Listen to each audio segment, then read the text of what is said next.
আগামী 7ই জানুয়ারি সুপ্রিম কোর্টের ডিএ মামলার শুনানি। আর তারই মধ্যে এবার সুপ্রিম কোর্টের ডিএ মামলার জোড়া শুনানি এবং আইনজীবী বদল নিয়ে বড় আপডেট দিলেন কনফেডারেশন অফ স্টেট গভর্নমেন্ট এমপ্লয়িজের সাধারণ সম্পাদক মলয় মুখোপাধ্যায়। সুপ্রিম কোর্টে রাজ্যের সরকারি কর্মচারীদের ডিএ মামলার শেষ শুনানি হয়েছিল 2023 সালের 15 জুলাই। তারপর আর কোনো ডিএ মামলার শুনানি হয়নি। অবশেষে সুপ্রিম কোর্টেই 6 মাস পর উঠতে চলেছে ডিএ মামলা। বিচারপতি ঋষিকেশ রায় ও বিচারপতি এস ভাট্টির বেঞ্চে মিসলেনিয়াস হিসাবেই কিন্তু উঠতে চলেছে এই মামলা। তবে এর আগে রাজ্য সরকারি কর্মীদের ডিএ মামলার সঙ্গে অন্যান্য ভাতার বিষয়টিও কিন্তু যুক্ত হয়েছিল এবং মামলাটি এক্সটেন্সিভ ও হিয়ারিং পর্যায়ে ছিল।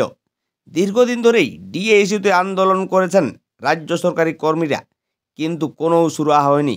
তবে এই আবহে এবার আইনজীবী বদল নিয়েও নানান প্রশ্ন উঠতে শুরু করেছে। কিন্তু মলয় মুখোপাধ্যায় স্পষ্ট জানিয়েছেন, এই মুহূর্তে আইনজীবী বদল করার কোনো পরিকল্পনা নেই তাদের। তাছাড়া তিনি আরও বলেন, আইনজীবী বদল করার মতো অবস্থা তাদের নেই। 2022 সাল থেকেই সুপ্রিম কোর্টে চলছে রাজ্যের ডিএ মামলা। তখন বিচারক ছিলেন বিচারপতি দীনেশ মাহেশ্বরী আর বিচারপতি ঋষিকেশ রায়। এরপর 2023 সালে অবসর নেন দীনেশ মাহেশ্বরী, আর এবার অবসর নেবেন বিচারপতি ঋষিকেশ রায় 2025 সালের 31 জানুয়ারি।